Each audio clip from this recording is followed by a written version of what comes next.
Welcome back to my channel for an episode about the field of view horizontally of the Hasselblad X2D with the XCD 55V mounted and the Leica Q3 43 with its aposomicron 43mm f2.0.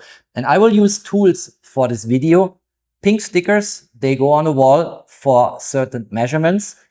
A laser rangefinder, and this video here, where we now become more scientific in terms of measuring field of view, is a follow-up to a recent video I posted where I shared my observations based on images that I thought I found that the horizontal field of view of raw images coming out of that camera here is too wide and not really what I would expect from a 43mm focal length. Just observations. The video triggered an enormous number of comments, which I fully appreciated. A lot of constructive criticism, proposals how to do it better, more precise. A couple of comments where people said, so what? I like this camera anyway. And you know what? You're absolutely right. If you're not a person like me who always wants to dig deeper, if something doesn't add up, then this video is not for you. But if you are someone who really wants to understand what's behind the field of view horizontally of these two cameras and how they compare, and if you also as a side product want to see how to measure the true field of view of a lens, then stay tuned and let's kick this off.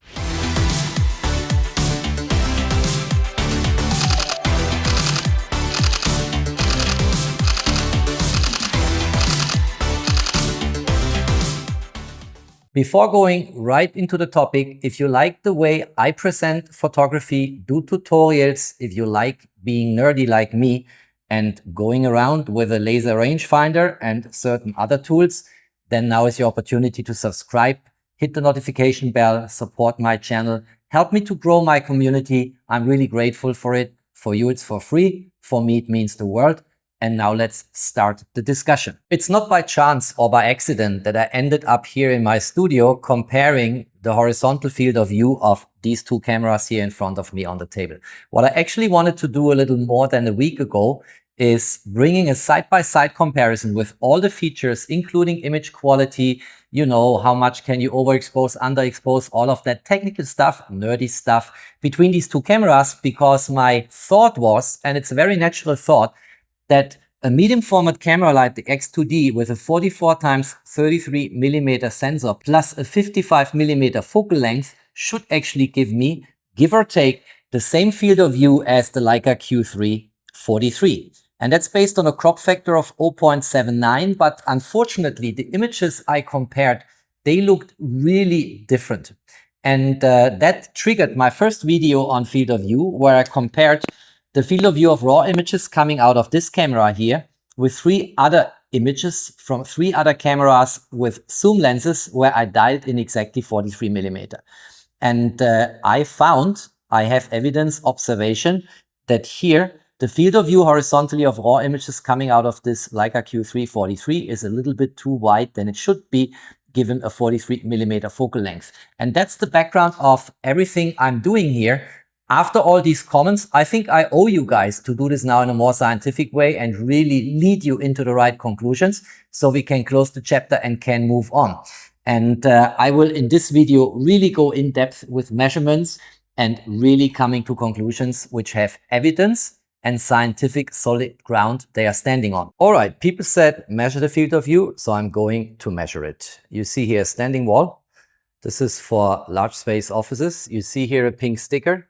That is perfectly aligned with that wall, so we can use a laser rangefinder to actually measure the distance to this one here, which is a second sticker.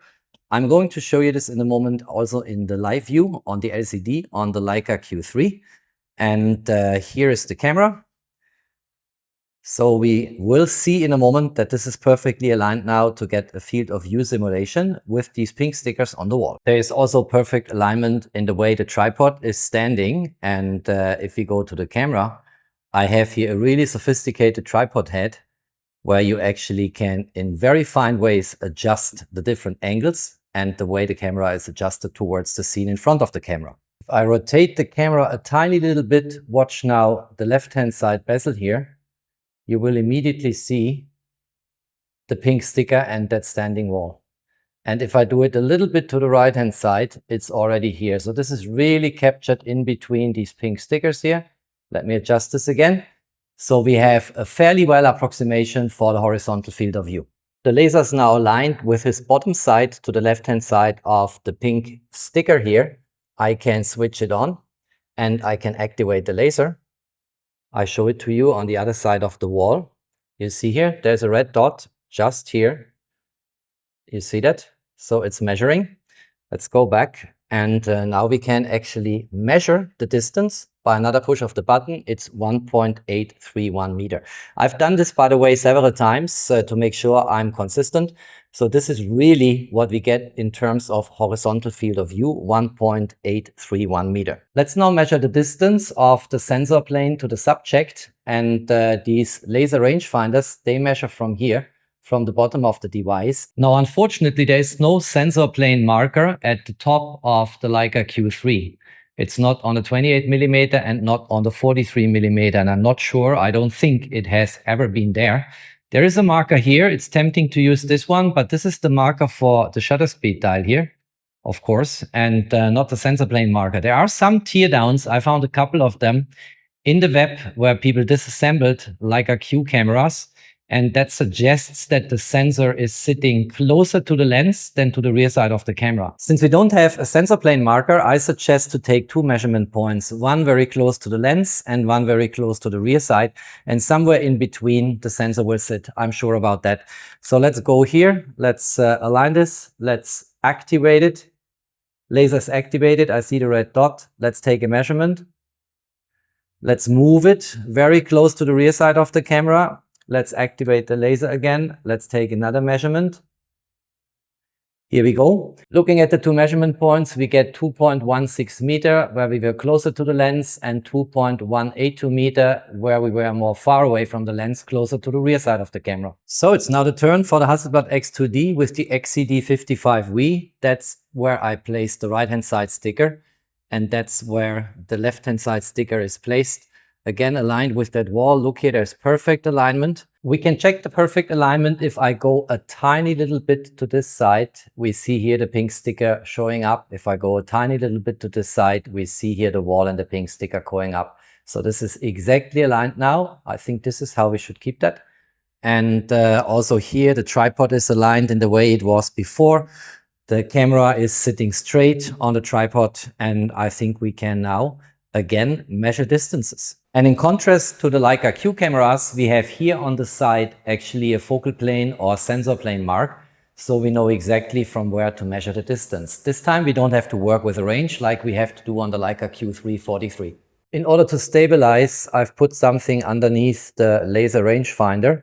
And I've now exactly matched here the sensor plane mark. So let's turn this on first of all.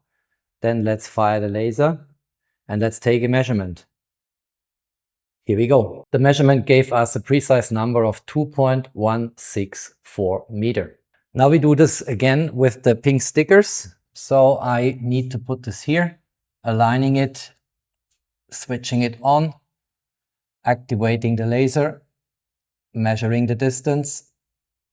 Here we go. And the result for the horizontal field of view after measurement is 1.603 meter.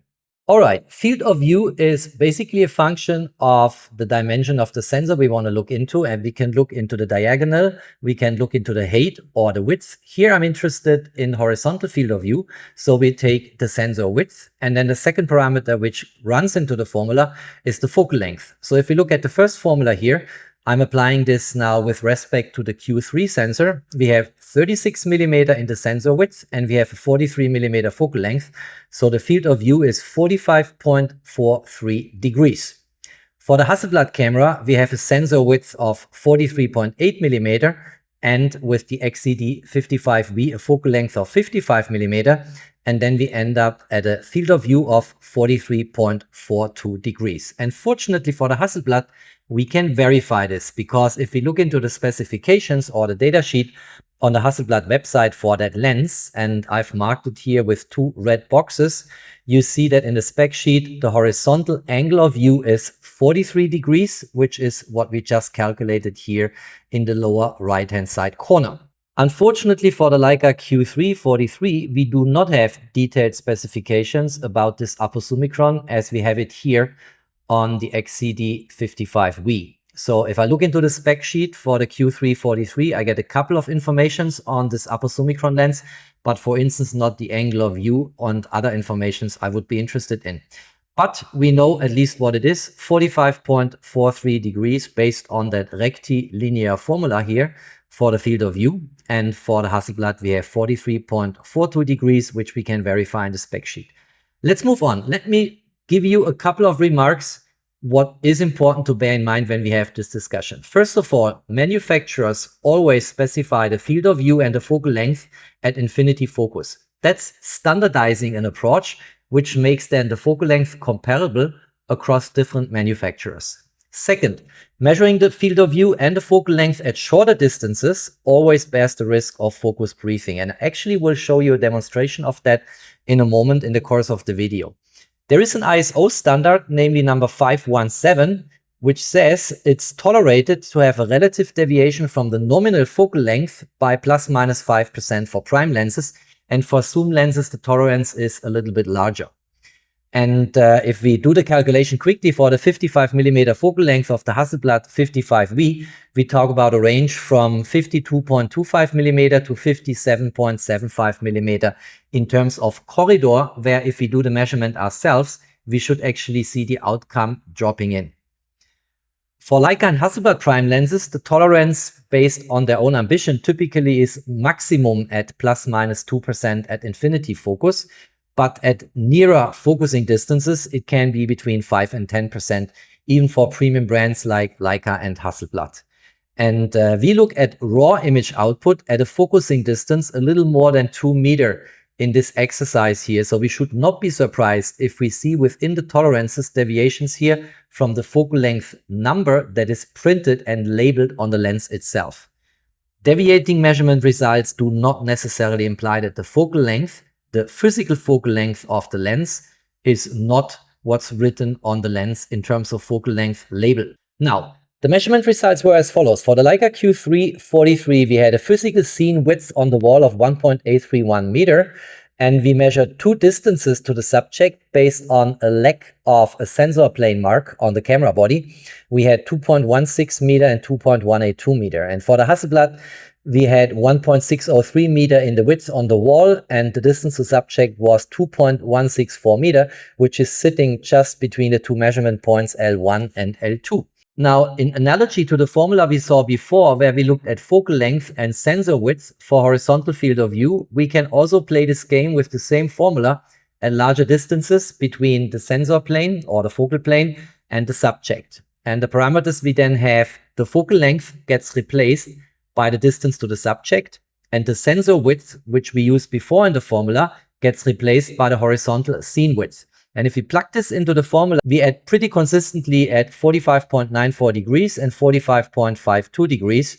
And we have a significant deviation on the Hasselblad measurement and end up at 40.65 degrees. And that made me scratch my head, as you can see here on my emojis. Now, what's happening here? Let's look into this a bit closer, and let's first of all imply from these numbers here the implied focal length, which would correspond to these field of view numbers. And if we look at this field of view formula, which I used now twice, we can of course rearrange everything and get the focal length on the left-hand side and a certain mathematical term on the right-hand side. And then if we plug this again into the formula, we get a focal length for the Leica measurement points, which are two, of 42.47 and of 42.9. And the focal length, according to specifications, is 43 millimeter. So here I can actually drop my warning from the previous video. I was concerned about the horizontal width in the field of view being too wide, but that's actually not really the case. This is fully within the tolerance. We can actually say here the horizontal width is fully in line with a 43 millimeter focal length. So here my impression, my gut feeling was misleading me, and the measurement actually shows that everything seems to be perfectly fine with the Leica Q3 43. The Hasselblad looks a little bit different. We end up here at an implied focal length, if we plug in the corresponding values for the Hasselblad and the Hasselblad sensor here, of 59.12. And that is a little bit too far away from 55 in my humble opinion. But if we look at the fact that we did here a nearer focusing distance, and that for nearer focusing distances, I mentioned before that the tolerance is actually between 5 and 10%.